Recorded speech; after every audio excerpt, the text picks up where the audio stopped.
क्या माइंड के लेवल पे प्रॉब्लम्स होती हैं? निश्चित ही जो भी प्रॉब्लम्स होती हैं, बहुत सारी प्रॉब्लम्स माइंड के लेवल पे भी होती हैं।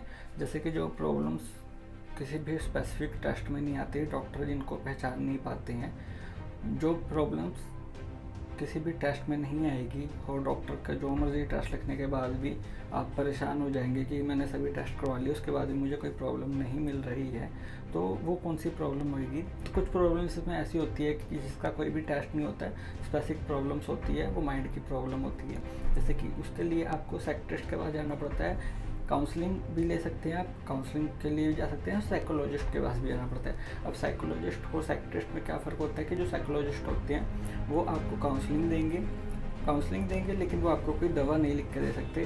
जबकि दूसरी तरफ अगर आपकी प्रॉब्लम कुछ ज़्यादा ही उससे हार्ड हो जाए तो फिर उसमें क्या रहेगा कि आपको साइकियाट्रिस्ट के पास जाने की सलाह दी जाएगी। साइकियाट्रिस्ट क्या होते हैं कि आपको डिप्रेशन की दवाई भी दे सकते हैं वो, उसके अलावा और भी जो दवाइयाँ माइंड पे वर्क करती हैं वो दवाइयाँ भी देते हैं। बहुत सारी प्रॉब्लम्स हैं जो माइंड के लेवल पे चलती हैं। जैसे कि कई लोगों को ऐसा विश्वास होता है कि उनके अंदर किसी दूसरी पर्सनैलिटी का वास होता है। जैसे कि उनको लगता है कि उनके अंदर माता आ रही है।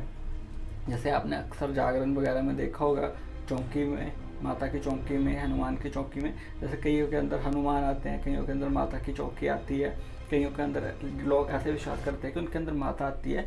तो ये जो प्रॉब्लम होती है ये एक माइंड के लेवल पे चलती है। कुछ लोगों को पेट में दर्द रहता है, सभी टेस्ट करवाने के बाद भी उनको ये समझ नहीं आता कि उनके पेट में दर्द क्यों है, तो ये प्रॉब्लम भी माइंड पे लेवल पे चलती है।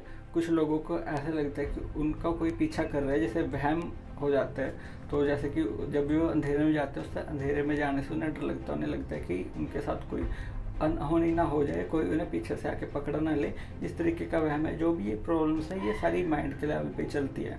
अब इसके इलाज की बात कर लेते हैं। इसका इलाज देखिए, वहम का तो कोई इलाज नहीं है, ये बात बिल्कुल सही है कि वहम का कोई इलाज नहीं है। जब तक आपको ये नहीं पता चलेगा कि वो चीज़ जो आप समझ रहे हैं वो वहम है, तब तक आपका कोई इलाज नहीं हो सकता। उसको देखने के लिए आपको क्या करना पड़ेगा कि आप खुद से इतने एक्सपर्ट नहीं हो कि आप अपनी प्रॉब्लम को हल निकाल पाओ। हम तो इतने एक्सपर्ट बिल्कुल भी नहीं है, और हमें छोटी से छोटी प्रॉब्लम भी हो जाती है तो भी हमें डॉक्टर के पास जाना पड़ता है। तो माइंड के लेवल पर प्रॉब्लम तो बहुत ज़्यादा बड़ी है। इस केस में आपको साइकोलॉजिस्ट के पास जाना चाहिए, और साइकोलॉजिस्ट अगर आपको ठीक कर सकता है काउंसलिंग देके तो वेल एंड गुड। अगर वो भी आपको ठीक नहीं कर सकता तो फिर वो आपको सलाह देगा कि आप किसी साइकियाट्रिस्ट के पास जाइए, क्योंकि फिर आपके माइंड के लेवल पे मेडिसिन शुरू होगी जिसमें आपकी डिप्रेशन की दवाई हो सकती है। उस दवाई से क्या रहेगा कि आपको कुछ राहत मिलेगी, और वो दवाइयाँ आपके माइंड के आराम पहुंचाने का काम करेगी, जिससे कि आप रिलैक्स हो जाएंगे। इसके कारण आप जो भी आपके नेगेटिव थॉट्स आते हैं, जो भी आपको वहम होता है, वो धीरे धीरे आपको काउंसलिंग के द्वारा आपके साथ बातचीत करके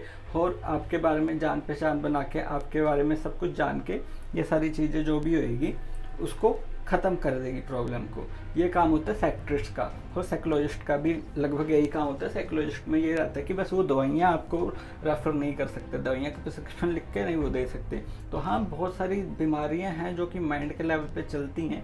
माइंड के लेवल पे जो भी प्रॉब्लम चलती हैं वो बहुत ही ज़्यादा खतरनाक होती है, क्योंकि उसके अंदर इंसान बहुत डरा सा रहता है। उसको ये सबसे ज़्यादा समझने में प्रॉब्लम आती है कि मेरे को कोई भी टेस्ट में प्रॉब्लम निकल के नहीं आ रही है, लेकिन फिर भी मेरे साथ ऐसा क्यों हो रहा है। तो उस टाइम पे बहुत ज़्यादा घबराहट का होना, डर लग जाना और बहुत बेचैनी सी होना, ये सब नॉर्मल बातें हैं। इसलिए ये सारी जो प्रॉब्लम्स है जो भी माइंड के लेवल पे चलते हैं बहुत ज़्यादा खतरनाक होती है, इसलिए इसको इग्नोर मत कीजिए। आप जल्द से जल्द अपने साइकोलॉजिस्ट के पास जाइए, साइकियाट्रिस्ट के पास जाइए और अपना इलाज करवाइए।